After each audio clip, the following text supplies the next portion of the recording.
£85,000 से ज्यादा की ना हो।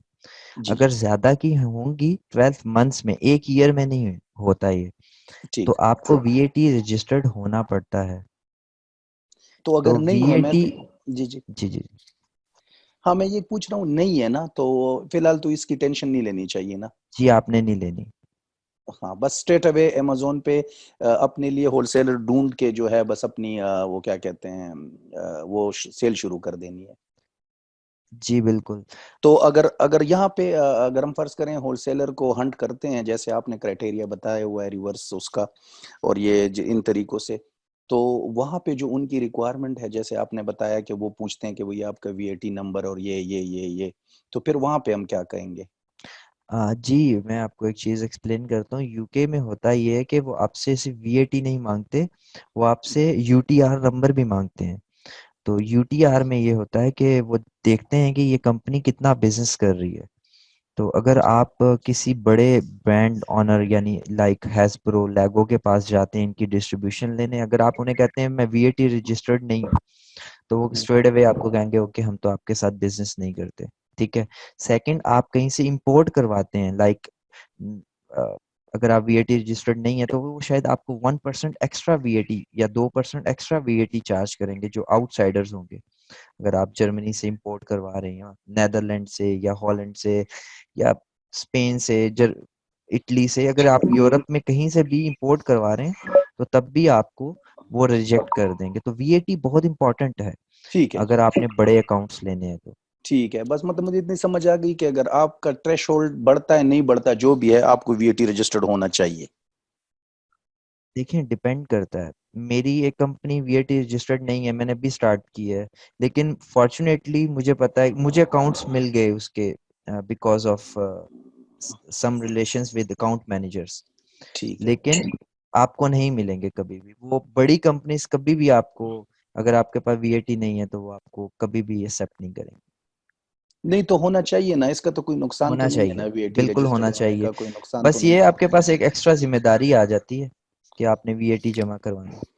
ठीक है। अच्छा एक और क्वेश्चन है सर, आपने बताया था ना कि ये डमी अप्रूवल जो हम लिस्ट देते हैं अमेजोन को देखने के लिए, कि क्योंकि जी जी मेरे साथ हुआ ये है कि मैंने जब अकाउंट खोला तो मुझे दोस्तों ने कहा कि यहाँ पे एक होलसेलर था टॉयज का, तो उन्होंने कहा था कि अगर आप टॉयज की कैटेगरी खोलना चाहते हैं तो इनसे आप टॉयज बाय कर लें किसी भी व्हील की कैटेगरी में या किसी कैटेगरी में जाके एग्जैक्ट वो अपना जो एएसएन नंबर है उसको एग्जैक्ट वही जो टॉय अगर आप ढूंढ सकते हैं किसी होलसेलर के पास तो आप बाय कर लें, तो और उसके जो इनवॉइस वगैरह होगी आप अमेजोन को भेज दें तो वो आपके लिए कैटेगरी उस स्पेसिफिक कैटेगरी आपके लिए खोल देंगे। तो मैंने ऐसा ही किया, यहाँ पे एक होलसेलर था उससे मैंने टॉयज लिए और एग्जैक्टली द सेम एसन जो था। तो जब मैंने अमेजोन के पास भेजे तो उन्होंने कहा कि अप्रूवल नीडेड, फिर उन्होंने मैंने उनको उसके तस्वीरें सारी भेज दी, इनवॉइस भी भेज दिया, लेकिन उन्होंने मुझे ईमेल दोबारा की और उसमें उन्होंने अजीब से स्ट्रेंज किस्म के क्वेश्चंस किए जो मतलब वो भी मुझे नहीं दे सकते थे। क्या कहते हैं, होलसेल वालों ने भी कहा कि ये आई डोंट नो कि वाई ये आपसे ये चीजें मांग रहे हैं। उन्होंने मुझसे मांगा दे डिक्लेरेशन ऑफ कंफर्मिटी उसकी, बिल्कुल। उन्होंने मांगा कि compliance the most EN testing standard with dates और मैन्युफैक्चरर का नाम इंक्लूडिंग द ट्रेडमार्क, ये सारी चीजें। तो ये जो डिक्लेरेशन ऑफ कंफर्मिटी थी वो तो मैन्युफैक्चरर मुझे दे ही नहीं रहा था, वो कह रहे थे कि नहीं ये तो हमारे मतलब हम तो ये टॉयज बेच रहे हैं बना रहे हैं तो इसमें क्या है, तो फिर मुझे जी मजबूरन जी वो जी। वापस करना पड़े। तो प्लीज थोड़ा सा मतलब हाँ हाँ, हम मैं आगे समझ जब गया हूँ। हम आएंगे सेशंस में आई नो आप हमें तब बता देंगे अनगेट करने का तरीका, ये अनगेटिंग आई थिंक रिलेटेड है मेरा क्वेश्चन। तो हाँ, मैं यही नहीं सोच नहीं। रहा था कि ये हम कैसे करेंगे सर जब हमें होलसेलर ज्यादा इंफॉर्मेशन फॉर एग्जांपल नहीं दे रहा है किसी प्रोडक्ट के बारे में और अमेजोन उसको खोल ही नहीं रहा। जी मैं बिल्कुल आपकी बात समझी हूँ। असल में होता ये है कि डिपेंड करता है कि आप किस होलसेलर से या किस डिस्ट्रीब्यूटर से इनवॉइस ले रहे हैं। आपने जिस बंदे से इनवॉइस ली है ना, जी जी। आ, उसकी इनवॉइस ही इतनी अथेंटिक नहीं है। और सेकंड, ये प्रॉब्लम तब होता है जब आपका अकाउंट बिल्कुल नहीं होता। नहीं नहीं जी, मैं तो इस अकाउंट में बाज जगहों में जो है बाज प्रोडक्ट्स में मुझे अप्रूवल नीडेड होती है और बाज में स्ट्रेट अवे चल जाता है। नहीं, और आपकी अकाउंट मेरा अगर 6 मैं महीने का फीडबैक्स पूछूं कितने हैं तकरीबन? फीडबैक तो जी अभी बिल्कुल ना होने के बराबर है। तो आपका अकाउंट न्यू हुआ ना, तो बिल्कुल अब न्यू आप है। अगर न्यू अकाउंट्स के साथ मैं कभी रिकमेंड नहीं करूंगा। आप, मेरी एक वीडियो है वीबीसी के अंदर ना, कि आपने किन कैटेगरीज के अंदर जाके बेचना है। पहले मैं वो क्लियर करता हूँ। आपने टॉयज एंड गेम्स में नहीं जाना, आप नहीं ये जाना जी बिल्कुल, वो तो मैं शुरू में 6 बेबीज के महीने अंदर नहीं पहले जब जाना। मैंने अकाउंट खोला था ना, उस वक्त मुझे आइडिया नहीं था, तो ये 6 महीने पहले की बातें मैं कर रहा हूँ आपसे ना। तो अभी तक अभी मैंने आपकी वीडियोस कुछ दिन पहले देखी, अभी तो मुझे क्लियर हो गया है। लेकिन सिर्फ मुझे ये एक चीज क्वेश्चन मेरा ये है, वो तो मुझे क्लियर है कि हमने टॉयज में भी नहीं जाना, हमने बेबी में भी नहीं जाना, हमने शुरू में ये किचन वगैरह से स्टार्ट लेना है। वो वीडियोस मैंने देखी। ये जो डमी अप्रूवल जो आप कह रहे हैं होलसेलर से, ये कैसे हम होलसेलर हमें देगा डमी अप्रूवल अमेजोन को दिखाने के लिए?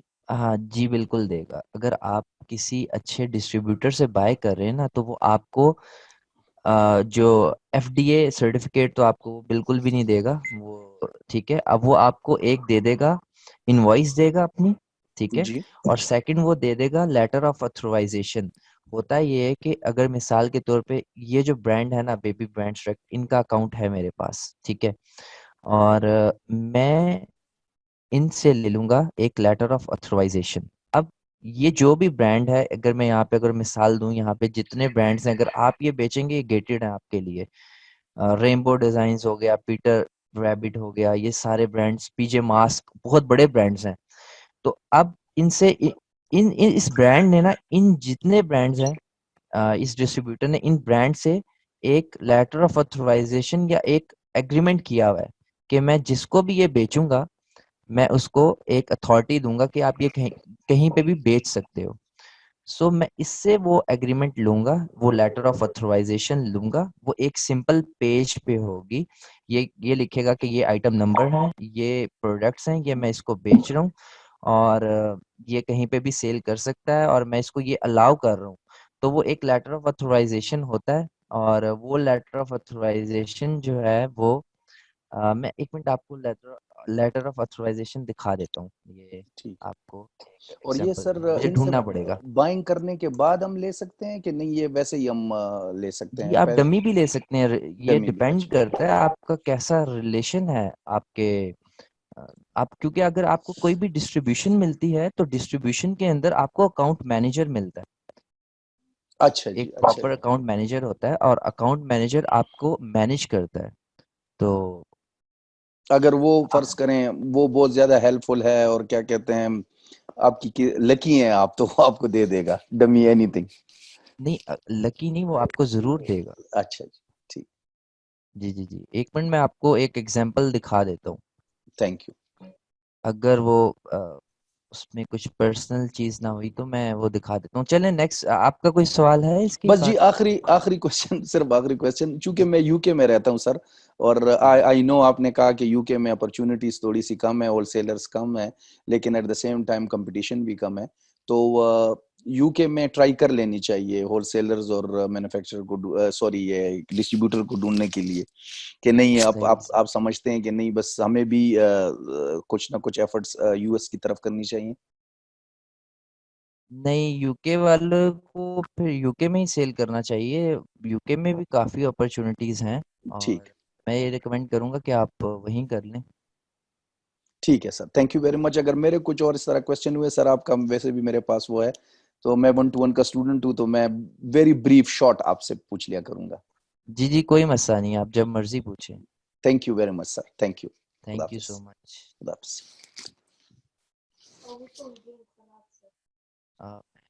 कर दूँ?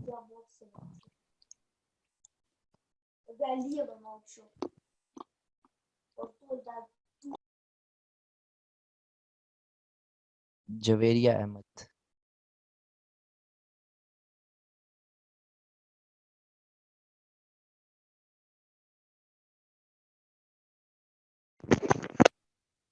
हेलो, अस्सलाम वालेकुम। जी, अस्सलाम वालेकुम। जी, मुझे 2-3 क्वेश्चंस हैं। तो एक तो ये है जी, कि मेरे क्लाइंट हैं जो एफबीए पीएल में काम मतलब इंटरेस्टेड हैं, लेकिन वो at the same time wholesale में भी इंटरेस्टेड हैं। वो कनाडा में होते हैं। तो क्या मुझे उनको देना चाहिए सजेशन कि दोनों कर लें वो? और रिस्क अकाउंट कवर हम एक है देते आपका? हैं। अकाउंट उनका एक है, और वो हम्म। उनकी एक होलसेल मार्केट है कनाडा में, फिजिकल फिजिकल शॉप है। तो वो चाह रहे थे कि क्योंकि डिस्ट्रीब्यूटर उनके पास हैं, होलसेलर्स हैं, तो वो कह रहे थे कि मैं अमेजोन पे ये कर लूँ अगर। हाँ, उन्होंने मुझे मैसेज भी किया था पर्सनली। और जी। तो बिल्कुल ज़रूर करना चाहिए। कनाडा में नहीं करना चाहिए, कनाडा में तो बहुत छोटी मार्केट है। और मैंने एक जी क्लाइंट जी के लिए यूएस। कनाडा में जी जी यूएस में करें जी बिल्कुल। अच्छा, ये होता है, एक मिनट जवेरिया, मैं एक चीज़ ऐड कर दूं। ये मैंने अभी थोड़ा सा एडिट किया है, इस तरह का होता है ये लेटर ऑफ ऑथराइजेशन। उसके बाद आप यहाँ देखें अमेजोन एंड अदर प्लेटफॉर्म, उसके बाद यहाँ पे ना बेन 10 बेसिक, मतलब मैंने एक बेन 10 का एसिन जो थे वो मैंने अनगेट करवाने थे। तो ये अकाउंट मैनेजर जो है, इसके सिग्नेचर होते हैं और पूरा एक लेटर आता है और एक स्टैंप आती है उनकी कंपनी की तरफ से। सो ये लेटर ऑफ ऑथराइजेशन जब हम अपलोड करते हैं अमेजोन के अंदर, तो अमेजोन जो आपका एसिन है उसको अनगेट कर देता है। तो आपका ये डिपेंड करता है कि आपका जो डिस्ट्रीब्यूटर है वो कितना स्ट्रांग है। अगर आप किसी लोकल बंदे से अगर बाय करेंगे तो उसकी इनवॉइस तो ऑब्वियसली नहीं चलेगी, उसके पास खुद वाइट्स नहीं है। तो ये चीजें आपको बस इसका ख्याल रखना है। जी जवेरिया, प्लीज कंटिन्यू करें। जी। अच्छा, उसके बाद ये था कि अगर जैसे खुदा ना खास्ता कोई मसला होता है लिस्टिंग, मी टू की लिस्टिंग में, तो क्या जी, अकाउंट बैन होने के, सस्पेंड होने के चांसेस होते हैं? तो मी रिस्क टू की, रिस्क है। जी जी सही है। जी, मी टू के अंदर आपको रिस्क तब होता है जब आपके पास पूरे डॉक्यूमेंट्स नहीं होते। फॉर एग्जांपल, मैंने अभी आपको एक एग्जांपल शो की कि जिसमें जो ब्रांड ऑनर है या एक होलसेलर या डिस्ट्रीब्यूटर मुझे अलाउ कर रहा है कि आप जाओ और मेरे आइटम सेल करो। तो वहां जी। पे अगर कोई इश्यू होगा भी तो अमेजोन मुझसे एक बार कोई चीज मांगेगा कि अगर मुझे आईपी की कंप्लेन अमेजोन करता है कि तुमने लाइक वायलेशन की है, तो मैं उनको दिखा सकता हूँ कि ये देखिए मेरे पास इसका लेटर ऑफ ऑथराइजेशन है, मेरे पास ब्रांड का अकाउंट है, मेरे पास इस ब्रांड की इनवॉइस है। तो कभी भी आपको होलसेल एफबीए के अंदर इस तरह का प्रॉब्लम नहीं आएगा जब तक। अच्छा, अब कुछ ब्रांड्स होते हैं, ये प्रॉब्लम कब आता है? जब इंसान लालची हो जाता है। फॉर एग्जांपल, कुछ ऐसे ब्रांड्स हैं जो मुझे पता है मैं सस्ते सोर्स कर सकता हूँ, लेकिन वो ब्रांड ऑनर्स ने मुझे सख्ती से मना किया हुआ है कि आपने हमारे आइटम्स अमेजोन पे नहीं बेचने। और अगर मैं हम्म। उनके आइटम्स लगातार बेचता रहता हूँ अमेजोन के ऊपर, तो हम्म। ऑब्वियसली मैं एक दिन वो मेरा अकाउंट बैन हो जाएगा। तो ये रिस्क है। अब मुझे एक ब्रांड ऑनर अलाउ कर रहा है कि आप बेचें, तो वहां पे मेरा कोई रिस्क नहीं है। तो अच्छा। अगर आप ड्रॉप शिपिंग करती हैं तो जो रिस्क है वो 95% है। अगर आप होलसेल एफबीए कर रहे हैं देन इट्स 100% सेफ, अनटिल और सही। अनलेस आप, जी वही बात कि अगर आपके पास सब कुछ है तो फिर कोई मसला नहीं है। अगर आप उनकी मर्जी के बगैर बेच रही हैं तो ऑब्वियसली फिर तो इश्यू हम्म। हो सकते हैं। अच्छा, मैं एक और सवाल इसी से निकला कि अगर हम जैसे जब हम होलसेलर के पास जा रहे हैं, तो हम अपनी सिर्फ वेबसाइट का बताएंगे या अमेजोन का बताना जरूरी है? या नहीं, अगर आपने हमारे पास, जी जी जी, हमारे पास अमेजोन, उसका हमें पता है कि वो ये जो होलसेलर है वो नहीं है अमेजोन पे, तो किस तरह डिप्लोमेटिक हो सकते हैं हम? देखें, इसमें भी दो चीजें आ जाती हैं। इसमें दो चीजें आ जाती हैं कि कुछ जो डिस्ट्रीब्यूटर्स होते हैं ना, वो कहते हैं हम्म। कि आप उनके पास जब अकाउंट लेने जाते हैं तो आप कहते हैं कि जी मुझे अकाउंट चाहिए, मेरी फिजिकल शॉप है, ठीक है, हम्म। या मेरी वेबसाइट है या मेरा स्टोर है, जी। हाई स्ट्रीट के अंदर मेरा स्टोर है, ये है वो है, तो मैं ये चीज़ें आपकी बेचना चाहता हूँ। तो वो कहते हैं कि ठीक है, आप अपनी वेबसाइट पे बेच लें, लेकिन आपने ये जो आइटम्स हैं ये अमेजोन पे नहीं बेचने। और वो इस सही। बात के ऊपर इंसिस्ट करते हैं। और जब आप आते हैं और उस लिस्टिंग के ऊपर देखते हैं कि वहां पे सिर्फ अमेजोन के अलावा कोई भी सेल नहीं कर रहा, तो आपने उस हम्म। ब्रांड को अवॉइड करना है। अब ये जो ब्रांड ऑनर है, यहाँ पे 8 बंदे पहले से बेच रहे हैं, या ये ब्रांड है, यहाँ पे अगर ये मुझे रोकता है, ये मुझे आइटम देता है, और यहाँ पे 78 बंदों ने मी टू किया हुआ है, यहाँ पे 10 बंदों ने मी टू किया हुआ है, तो वो जस्ट जी। एक आपको कह रहे हैं कि आप ना बेचें, लेकिन आप उस ब्रांड को मी टू कर सकते हैं और उस ब्रांड में आपको कोई इश्यू नहीं होगा।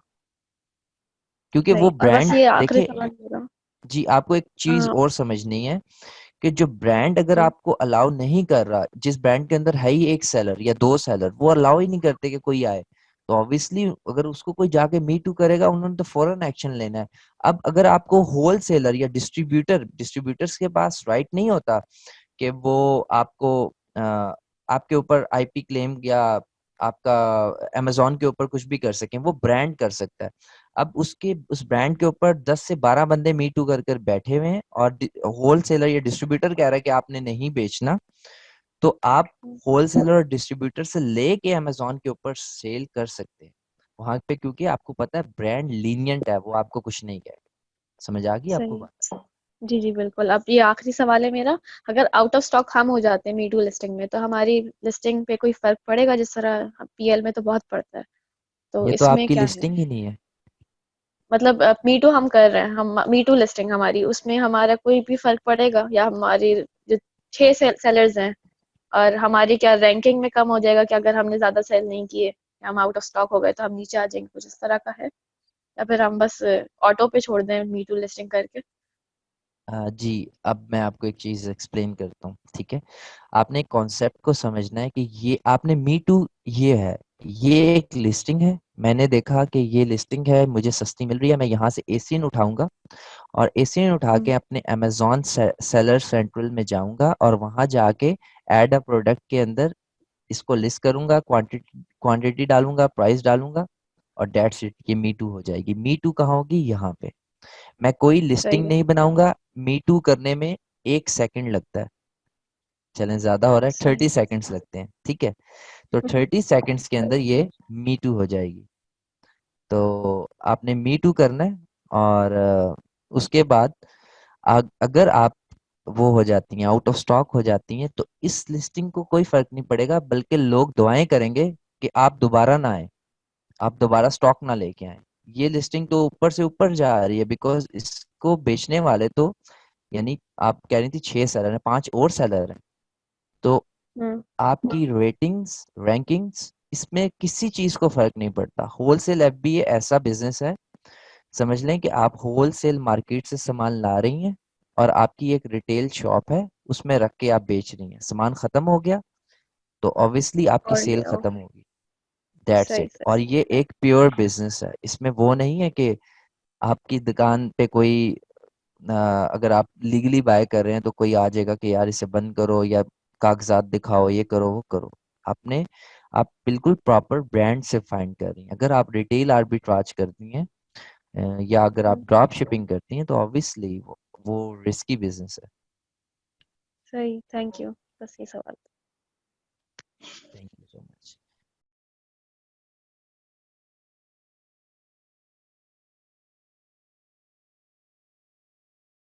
जुहेब इमरान।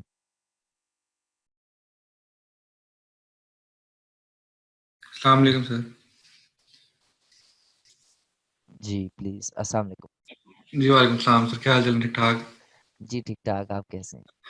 जी अल्लाह का शुक्र। अच्छा सर, मेरा एक तो क्वेश्चन ये है कि एक तो जैसे ये आपने अभी एक लिस्टिंग खोली हुई लीगो की, हम इस पे जाके मीटू कर देते हैं, तो जो हमें सर्टिफिकेशंस हैं वो उसी टाइम में रिक्वायर्ड तो नहीं होती हैं, ये बाद में ही हमें अमेजोन इस चीज़ के बारे में कभी भी पूछ सकता है? जी बिल्कुल, अमेजोन आपसे कभी भी पूछ सकता है और आपके पास तो रिकॉर्ड होगा ना। जी बिल्कुल ठीक हो गया। और दूसरी चीज़ सर ये कि मेरे पास कनाडा का अकाउंट है और मैं यूएसए में करना चाह रहा हूँ होलसेल, अगर तो उसके लिए अगर मुझे कंपनी रजिस्टर्ड करवानी है तो मैं उसको कनाडा में उसकी कंपनी रजिस्टर्ड करवाऊंगा या यूएसए में? मेरे ख्याल से जो कनाडा की जो कंपनीज हैं वो टैक्स एग्जेम्प्ट नहीं हो जाती यूएस के अंदर। सर मेरा ख्याल है कि हो जाती हैं, लेकिन तो आई एम फिर नॉट तो आपको श्योर। कंपनी की जरूरत नहीं है, क्योंकि ये सवाल ऐसे सवाल हैं, ये जो अकाउंटेंट जो हैं ये ज्यादा बेहतर बता सकते हैं ना, कि कंपनी से रेलेवेंट सवाल जो है। तो वैसे ही मैं रेकमेंड तो करूंगा, अगर आप यूएस में ओपन कर सकते हैं कंपनी तो कर लें, लेकिन अगर आप एक्सपेंस से बचना चाहते हैं और यूके कनाडा की कंपनी अगर चल जाती है, तो आप वो कंपनी यूज कर लें। जो आबिद अली है हमारे ग्रुप में एक वो कंपनीज ओपन करते हैं। तो ये जो क्वेश्चंस है ना आपके आईडी से, वो सॉरी, टैक्स से रेलेवेंट और आईडी से, ये मैं उनसे डिस्कस करूंगा एक्चुअली कि अगर कोई यहाँ से ओपन करता है उसको कितना टैक्स देना पड़ेगा और वो कैसे टैक्स एग्जेम्प्ट होगा और ये सारी चीजें। तो आपका भी सवाल उसी से रेलेवेंट है ना?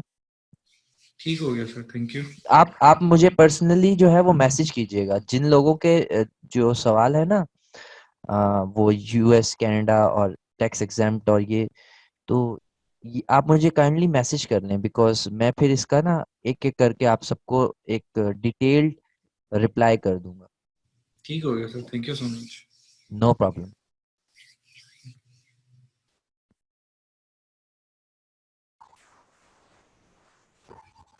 जी, दलाल रजा, अरसलान अहमद। अस्सलाम वालेकुम सर। अस्सलाम वालेकुम, कैसे हैं आप? ठीक ठाक सर। सर मैं तो 5-7 मिनट लेट हो गया था, तो मेरा फर्स्ट जो आपका था पॉइंट था वो मैं मिस कर गया था, अमेज़न होलसेल और अमेज़न पीएल वाला, वो प्लीज़ डिस्क्राइब कर दें। हाँ, मैं आपको एक चीज़ एक्सप्लेन कर देता हूँ। जी आपको एक चीज़ समझनी है, वो ये कि जो प्राइवेट लेबल प्रोडक्ट होती है उसमें हम जो अपनी जो प्रोडक्शन होती है वो खुद करवाते हैं और उसके बाद हम उसको अपने ब्रांड नेम के अंदर सेल करते हैं। सही है, ऐसे ही होता है। और जी होलसेल बिजनेस के अंदर हम किसी का ब्रांड उसको किसी भी थर्ड पार्टी मैन्युफैक्चरर, डिस्ट्रीब्यूटर या होलसेलर से बाय करके उसको मी टू करते हैं। सो this is the difference between wholesale FBA and private label brand. और उसके बाद आपने ड्रॉप शिपिंग जो है, ड्रॉप शिपिंग ये होती है कि हम अपना जो सामान होता है, अगर मिसाल के तौर पे जिस डिस्ट्रीब्यूटर से हम खरीद रहे हैं उसे ये कहते हैं कि हम मी टू कर देते हैं और जब हमें ऑर्डर आएगा तो आप ये आइटम डायरेक्टली कस्टमर को शिप कर देना। So this is called drop shipping. So ये तीनों बिजनेस मॉडल हैं। आपने प्राइवेट लेबल ब्रांड को होलसेल एफबीए से किस तरह डिफरेंशिएट करना है, आई थिंक समझ आ गई आपको। जी जी। और सर ये प्राइवेट लेवल पे तो हमें वो बॉक्सिंग वगैरह सारा कुछ खुद करना होता है। ये होलसेल में तो हम गिनती के 5 या 10 पीसेज जो हैं वो परचेज करते हैं, तो इसमें भी हमें वो सारा वो पैकेजिंग वगैरह और सारा करना होगा। जी बिल्कुल, ये जो होलसेल बिजनेस है ये बिल्कुल सेम है ना। इसमें होता ही है कि आपको आइटम्स मिल जाएंगे, ठीक है। जिस तरह जी पीएल में आपने चाइना में बोल दिया कि मुझे 500 आइटम्स तैयार कराने हैं, इसी तरह जी आपने जी होलसेल एफबीए में आइटम्स खरीद लिए। अब जी आपने इन आइटम्स को प्रेप करना है। प्रेप करने के बाद अमेजोन के फुलफिलमेंट सेंटर में भेजना है और उसके बाद उन्हें सेल करना है। और वो सेल कैसे होते हैं ये मैंने एक्सप्लेन किया था। हम इनके ऊपर हमारे जो मार्जिन होते हैं वो पहले ही थिन होते हैं, हम ये देख के वो आइटम्स बाय करते हैं। ये हम आगे डिस्कस भी करेंगे अगले सेशंस में, वीडियोस में, कि उन वो प्रोडक्ट कितनी सेल हो रही है। फॉर एग्जांपल अगर उसकी 5,000 मंथली सेल्स हैं और मुझे वो प्रॉफिट के अंदर वो इन्वेंट्री मिल रही है तो मैं उसके 500 पीसेस बाय कर लूंगा, ठीक है। और मैं कोशिश करूंगा कि वो 500 पीसेस जो मैं बाय कर रहा हूँ वो एक मंथ के अंदर, मैं ये टारगेट बना के वो खरीदूंगा कि एक मंथ के अंदर मेरी वो इन्वेंट्री सारी सेल हो जाए। सही है, ताकि मेरा जी रिटर्न ऑन इन्वेस्टमेंट जो मैंने 6 पॉइंट डिस्कस किया था वो मैंने यही किया था कि रिटर्न ऑन इन्वेस्टमेंट हम यही चाहते हैं कि हमारा वो 15% 20% 10% से अबव हो। और वो तभी होगा कि हम जो इन्वेंट्री बाय करेंगे वो with in 1 month, with in 3 weeks या 2 वीक्स में निकलनी चाहिए, वो सेल होनी चाहिए। अगर वो पड़ी रहेगी तो हमें इन्वेंट्री स्टोरेज फी पड़ेगी और वो भी डिफरेंट होती है यूनिट टू यूनिट। सो ठीक हो गया सर। एक और क्वेश्चन था कि जैसे प्राइवेट लेवल में तो जब हम चाइना वगैरह से सोर्सिंग करते हैं तो हम उनको सारी चीज़ दे देते हैं, तो वो खुद ही उसको ना पैक वगैरह करके वो आगे अमेजोन में भेज देते हैं। तो ये इसमें भी हम डिस्ट्रीब्यूटर को वो चीज़ें प्रोवाइड करेंगे ताकि वो सारा करके अमेजोन में भेज दें। जी बिल्कुल, आप सही कह रहे हैं। उसमें यही होगा कि हम जाएंगे, हम जाके अपनी शिपमेंट बनाएंगे। मीन्स कि अगर मैंने एक मिनट, इस प्रोडक्ट के मैंने 20 पीस भेजने हैं, तो मैं जाऊंगा 20 पीसेस लिखूंगा, तो FNSKU वो आ जाएंगे मेरे पास लेबल्स।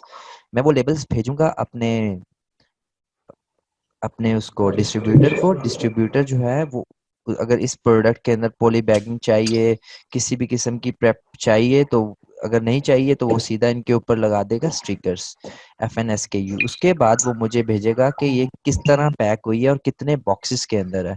फॉर एग्जांपल इसके 20 पीस जो हैं वो मेरे 5 बॉक्सेस में आए हैं या 4 बॉक्सेस में आए हैं, तो मेरे पास 4 बॉक्सेस आ जाएंगे और 4 बॉक्सेस के वेट और डिफरेंट डायमेंशंस आ जाएंगी। और फिर मैं जाऊंगा और अपनी बनाऊंगा शिपमेंट प्लान, और उसके बाद मैं वहां पे जाके सेलेक्ट करूंगा और वहां पे अपने जो चारों डब्बे हैं उनके बॉक्सेस के साइज और डायमेंशंस लिखूंगा। और उसके बाद मैं उसको लेबल्स भेजूंगा दोबारा, जो बॉक्सेस के लेबल्स होंगे, और वो बॉक्सेस के लेबल्स उसके पास जाएंगे, वो उसको चिपकाएगा और अमेजोन को भेज देगा। तो उसके हमें वो चार्जेस पे करने होंगे वो उसको भेजने के अमेजोन की तरफ? जी वो यूपीएस लेबल्स आप बाय कर लें। आप इसके ऊपर ठीक मेरी है। वीडियो आ जाएगी इंशाल्लाह नेक्स्ट वीक तक ना। आप वेट जी करें, जी मेरी वीडियो आ जाएगी इस पे कि आपने ये शिपमेंट प्लान और किस तरह ये सारा कुछ करना है। मैं वीडियो बना दूंगा जी आपके लिए। ठीक जी ठीक है, शुक्रिया sir. Thank you so much. Sikandar Khan. जी अस्सलाम वालेकुम। जी वालेकुम सलाम। जी रजी भाई, मेरे कुछ क्वेश्चंस हैं तो मैं क्विकली रैप अप करूंगा क्वेश्चंस को। एक फर्स्ट क्वेश्चन तो मेरा ये है कि आप ऑलरेडी आंसर कर चुके हैं, 2-3 लोग पूछ चुके हैं, लेकिन मैं आपसे एक डिसेंट बजट जानना चाहूंगा एज ए न्यूबी जो जिसने पहले अमेजोन पे काम नहीं किया है। तो आप क्या रिकमेंड करते हैं कि उसको होलसेल में कितने बजट बजट से स्टार्ट करना चाहिए ताकि वो अपना एक्सपीरियंस ले सके? मैं अज्यूम कर रहा हूँ स्टार्ट में हो सकता है उससे मिस्टेक्स हो सकता है प्रोडक्ट सही सोर्स ना हो।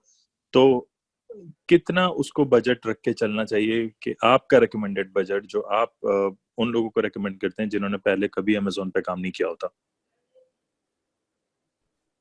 जी आपका बहुत अच्छा सवाल है। अच्छा, मैं एक चीज़ जो है मैं वो रिकमेंड करूंगा कि आप में से सारे जो हैं वो शायद होलसेल एफबीए ना कर पाए। कुछ लोग इस चीज़ में अच्छे हो सकते हैं कि वो ब्रांड्स ढूंढें और ब्रांड्स के बाद प्रोडक्ट्स जो हैं वो सेल करें, जिस तरह हम प्राइवेट लेबल ब्रांड के अंदर प्रोडक्ट सेल करते हैं। और इस तरह भी हो सकता है कि कुछ जो लोग हैं वो अगर उनके पास कम बजट है तो वो डिफरेंट डिस्ट्रीब्यूटर्स फाइंड कर सकते हैं, डिस्ट्रीब्यूटर सेल कर सकते हैं और उसके बाद प्रोडक्ट सेल्स कर सकते हैं। तो मैं मिनिमम जो बजट रिकमेंड करूंगा किसी भी होलसेल, कोई भी बंदा अगर न्यूबी होलसेल एफबीए में आना चाहता है तो $2000 मिनिमम बजट होना चाहिए। $2000 से कम जो है वो आप सीख नहीं पाएंगे, बिकॉज ऑब्वियसली आप कुछ ऐसी चीजें बाय कर लेंगे जो आपको बहुत अच्छी लग रही होंगी कि मैं इसकी 50 पीस बाय कर लेता हूँ, जबकि शायद उसके जो वर्थ करते हो उस वक्त पीसेस वो 10 करते हो। लेकिन आप एक्साइटमेंट में स्टार्ट में ऐसे डिसीजन ले लें, तो यही है कि $2000 जब आप घुमाएंगे, ठीक है, आपकी कुछ इन्वेंट्री स्टक होगी, तो आपको समझ आएगी कि अच्छा अगर इतना बीएसआर था, इतना कंपटीशन था, इतने बंदे थे, इतने पीसेस थे, अच्छा ये सीजनल थी, मैंने क्यों बाय की, मुझे बीएसआर हिस्ट्री देखनी चाहिए थी, ये तो विंटर्स की प्रोडक्ट है, मैंने फरवरी में बाय की, आगे समर्स आ रहा है, मतलब इस तरह की सारी चीजें होती हैं। तो ये चीजें तजर्बे से हम्म। आपको इंशाल्लाह आ जाएंगी। तो $2000 ठीक ठीक है। है, या आप किसी फ्रीलांसिंग कर लें क्लाइंट के लिए होलसेल एफबीए सीख के, वो ज्यादा अच्छा है, आपको अच्छा बजट मिल जाएगा। Okay, got it. अच्छा, ये मैन्युफैक्चरर्स या सेलर्स जो होते हैं, क्योंकि आप होलसेल पे जो मैं समझाऊँ आप मल्टीपल प्रोडक्ट्स को जाके मीटू करके आप उनके साथ अटैच हो जाते हैं और आप पे डिफरेंट डिफरेंट प्रोडक्ट्स एक एक पूरी प्रोडक्ट रेंज बनाते हैं। तो आपको होलसेलर या डिस्ट्रीब्यूटर 5, 10, 15, 20 यूनिट सेल करेगा? क्योंकि जैसे मैं फॉर एग्जांपल पाकिस्तान की बात करूं तो होलसेलर कहता है कितने हजार यूनिट चाहिए, तो वो तो 10, 15, 20 यूनिट की बात नहीं करता। जी सही कह रहे हैं। एक मिनट मैं आपको एक एग्जांपल देता हूँ। जी फर्स्ट ऑफ ऑल के कुछ डिस्ट्रीब्यूटर्स जो होते हैं या होल सेलर्स होते हैं, उनकी